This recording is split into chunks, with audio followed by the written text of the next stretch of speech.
তুই বাড়ির থেকে বেরিয়ে যা। তোর মতো দামড়া ছেলেকে বসায় বসায় খাওয়াইতে পারবো না রে।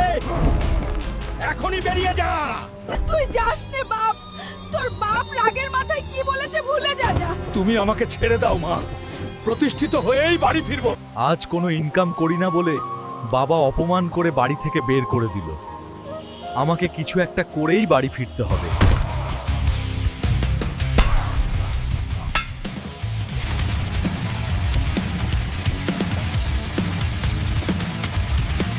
Six months later. অনেক দিন হলো বাড়ি থেকে আসছি, কালকে বাড়ি যাব ইনশাআল্লাহ। বাবা মাকে খুব মিস করছি। বাবা, তোমার ছেলে আর বেকার নেই। এই দেখো, তোমার ছেলে এখন ইনকাম করতে শিখে গেছে।